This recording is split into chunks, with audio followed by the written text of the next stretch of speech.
welcome back to my channel. I'm Lauren and I make lifestyle content about a girl in college, aka me, and make sure to like and subscribe if you want to see more of my content. So this is the last video of my recruitment series, and in my last video I went over what to wear, what not to wear, what to bring with you, and how to connect with sororities over the summer. And in the previous video to that I went over rec letters and how to write your resume and organize it. So make sure to check those out too if you haven't already seen them.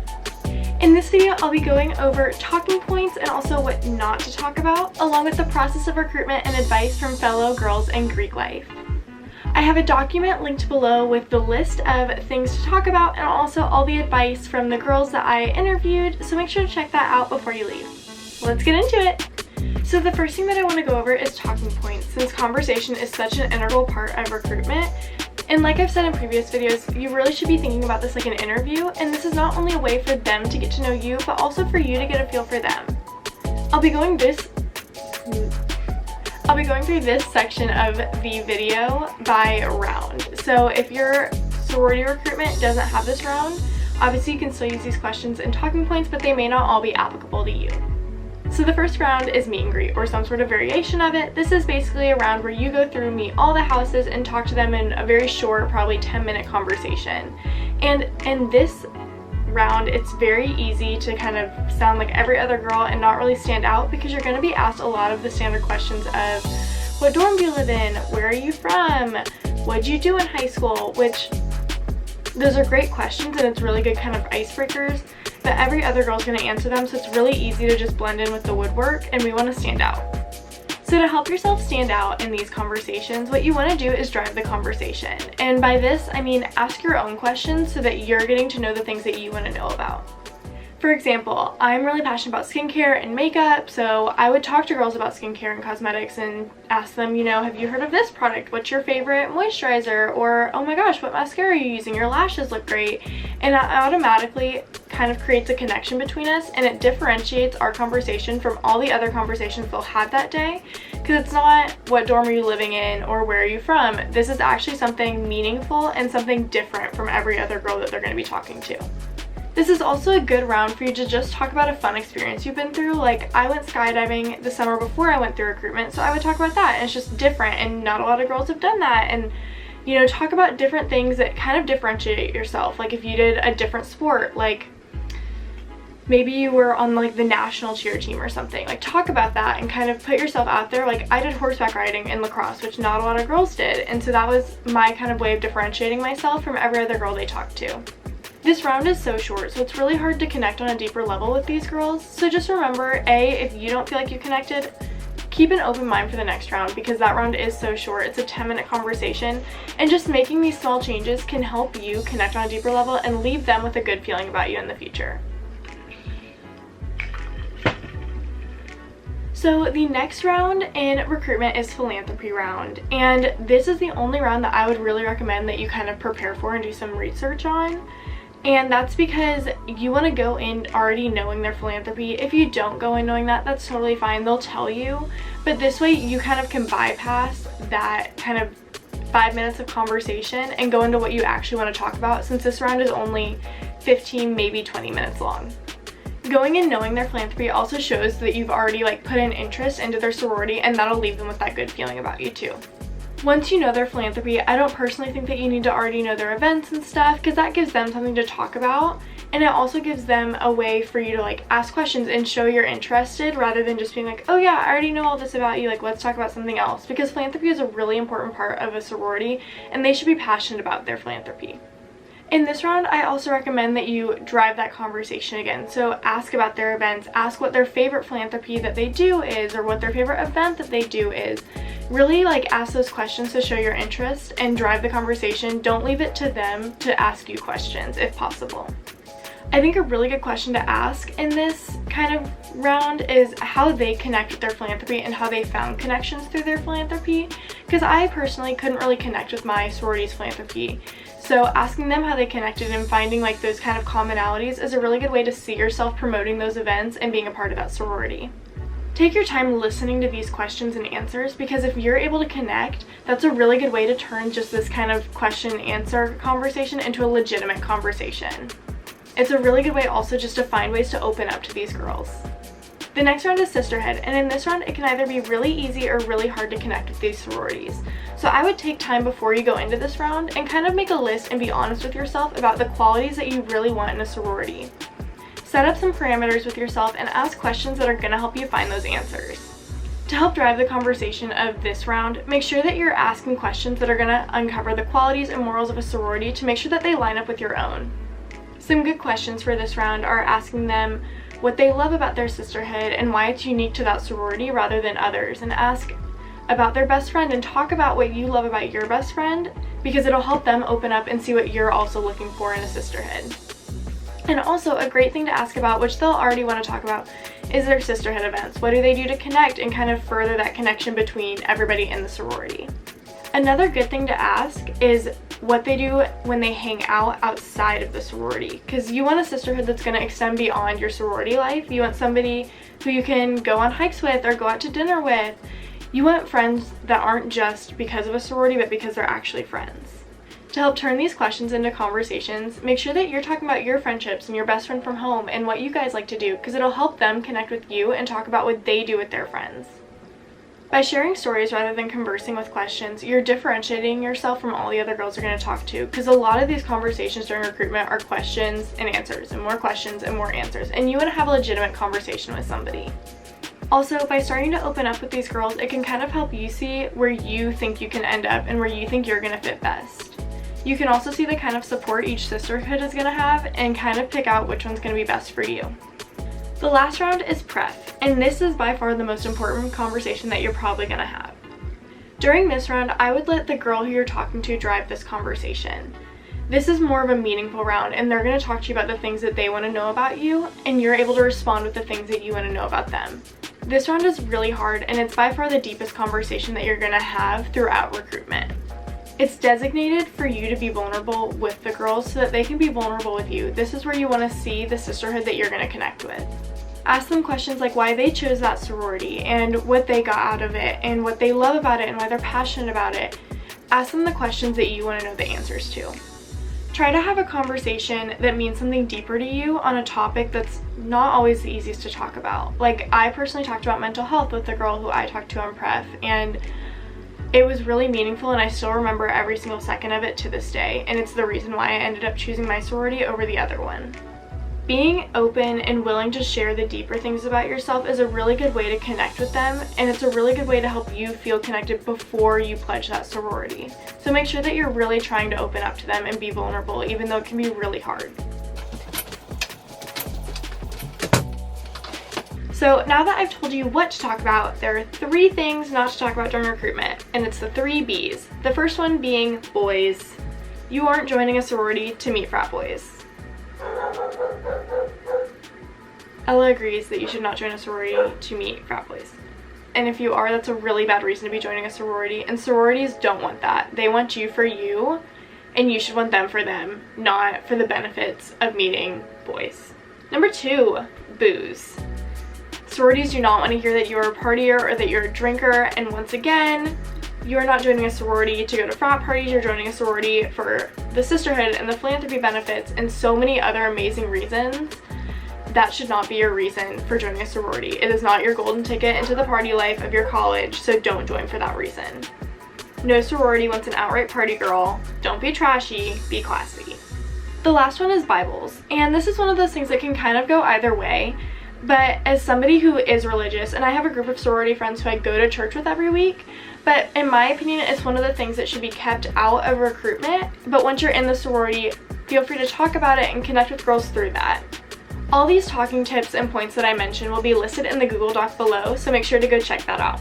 So the next part of this video is the process of recruitment, and obviously I can only personally speak on Arkansas's process, and I feel like the majority of the SEC is very similar to the Arkansas process, but I will say the majority of other recruitments across the nation are very similar to this. They just may have less rounds, or the rounds may be shorter, or they may just kind of switch up the order and that sort of thing.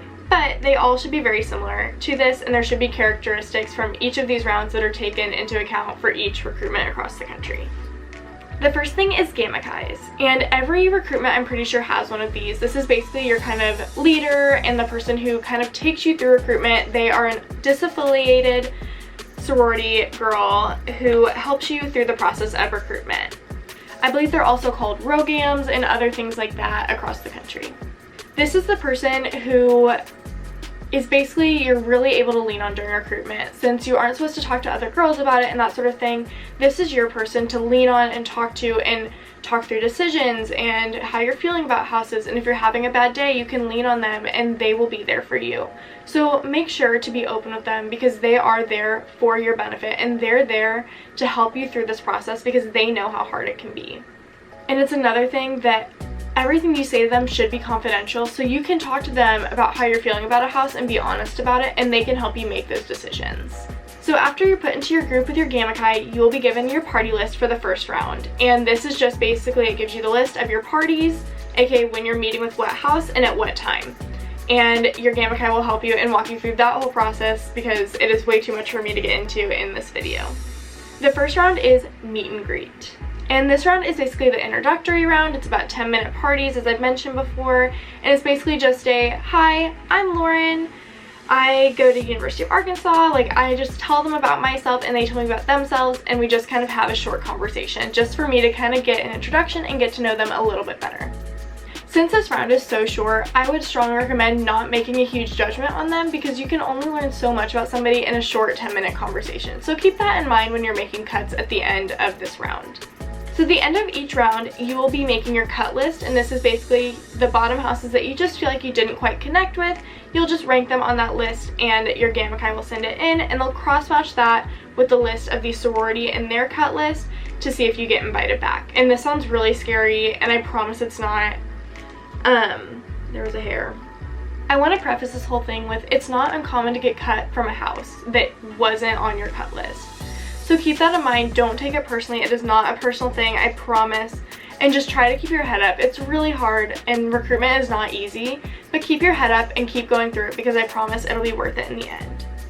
It's also not uncommon to get a house that was on your cut list back for your next party round. So make sure that you still go in with that positive attitude and are kind to them because who knows, you may end up in that house. The next round is philanthropy. This round is a little bit longer, and in this round they'll be talking about their philanthropies just like the round says, and it's about 15 to 20 minute long parties if I remember correctly. And this is just a round once again for you to get to know them a little better, connect a little bit more, and just show interest since you have more time in this conversation. They'll explain why they're passionate about their philanthropy and what they do to support it and raise money for it, and you're able to really see what they're passionate about in this round. At the end of this round, you'll make the same process as I mentioned before. The next day, you'll get your party list and you will move on to Sisterhood, which is the next round. Sisterhood has around 30-minute long parties, and this is normally when you'll have your house tour and that sort of thing.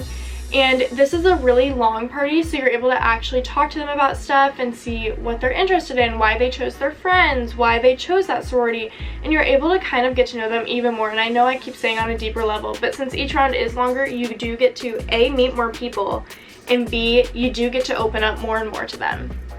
Get to know them during this round, and when you're talking, see what kind of makes their face light up, what gets them excited, what qualities about their sorority do they absolutely love, and kind of like focus on that and see if they line up with what you love and what you're passionate about too.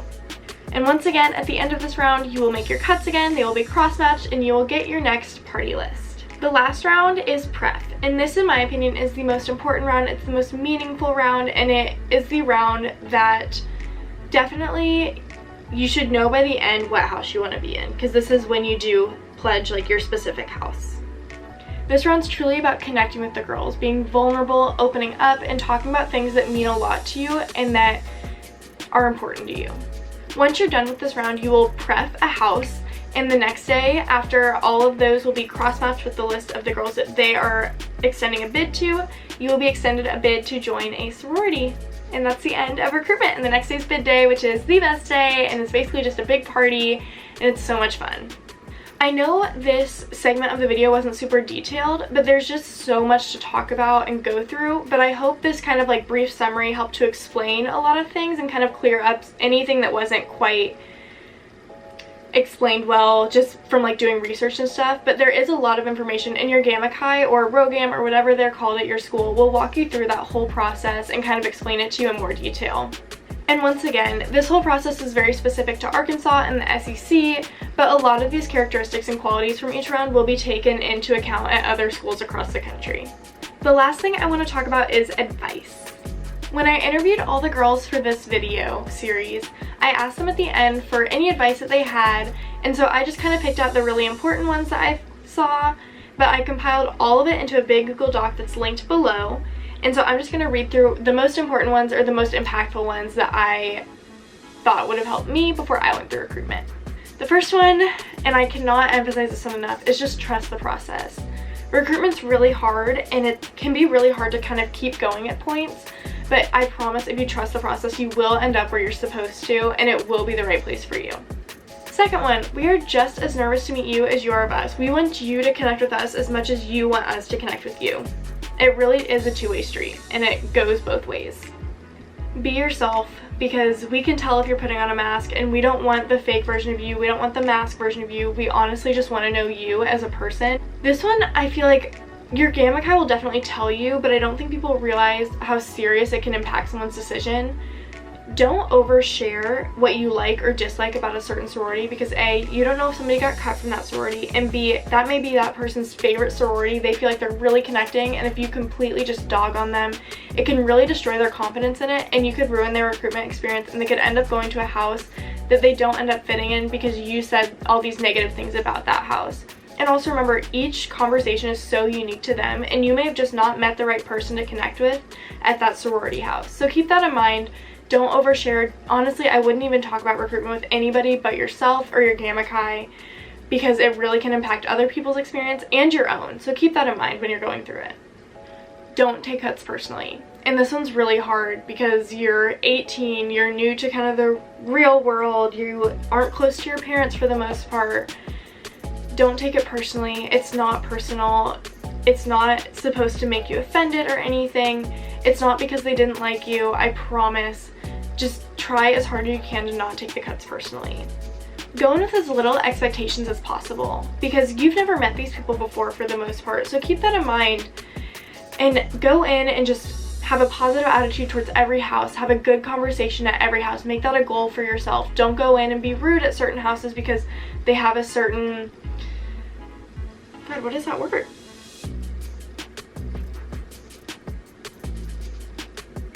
Reputation. That's the word. Don't go into houses just assuming things, because I promise they're definitely different than what you're thinking they're going to be. Make your own judgments on houses, and that kind of goes into the don't listen and don't tell about what you like and dislike about houses, because make your own decisions on houses and make sure that you're following your gut and not somebody else's. Stay organized. Pack at night. Lay your clothes out the night before, so that way when you get up in the morning you can do your makeup, hair, put on your clothes, and you can just grab your bag and leave, because it's going to be really long days. You're going to be tired, so make sure that you're doing everything that you can to prepare, and that means drink water. Bring a water bottle. Use one that they provide you, but drink water, stay hydrated, eat tons of food, make sure that you're staying energized and getting sleep too. Taking my own advice. Make sure that you're taking care of yourself that week too. That wasn't something I had on here, but make sure that you're taking time for yourself and decompressing after every day, checking in with yourself physically and mentally, and making sure that you're doing okay. And the last one is my advice to you. And it's probably a little blunt, but I wish somebody would have told me this before I went through recruitment, just as kind of a preface. Recruitment is not an easy experience to go through. It's really hard. It's really hard mentally, physically. I've mentioned all these things before, but it can really take a toll on your self-confidence. And all I can say is don't let it. It's not personal. It honestly is just the process, and it sucks and it hurts and it can be really hard, but keep pushing through it, because yeah, it's not an easy experience, but it gets you to where you want to be and where you're supposed to be. And I promise it's so worth it. You'll most likely get cut from a house that you love, and you'll never know why, and it hurts. But remember, it's okay to cry, and it's okay to sit there and be upset and hurt and crying, and it's okay to like feel the emotions. and it's okay to express those emotions to your Gamma Chi. She is there to support you, so tell her if you need that support, and make sure that you're seeking out that support and not just internalizing it all and letting it get to you, because then it'll show when you go into other parties, and you don't want that. And also, remember just how amazing you are and how loved you are and supported you are by everyone. This whole Greek life is so supportive of everybody, and so just remember that you are not alone. You are so loved and you're so amazing, and do not let this experience crush your self-confidence, because that is not what it is meant for. Because you are amazing and incredible, and there's a reason why you are getting asked back to houses, and it's because they see that in you and they want you. And then the last one, and I've said this before, don't make assumptions, trust your gut, and trust the process. There's so much more advice that I was given, and like I said, it is linked below in the Google Doc that I have linked down there, so make sure to check that out. Okay, to round out this video, I just want to say I hope this helped you kind of understand the process and kind of feel more prepared before you go into these conversations during recruitment. And also, just I hope this advice was really good to kind of give you a heads up about recruitment, along with just to help you feel more prepared, because that is what this whole video series is about. Make sure to like and subscribe if you found these videos helpful. I would really appreciate it. And make sure to feel free to comment down below any questions that you have or any further questions that I didn't really answer. Make sure to comment those below. And remember, there is a link below with all the resources that I've listed from all the videos, and I will also link below all the previous videos for you to watch. Good luck with recruitment, and I hope you'll have a great rest of your day. Bye!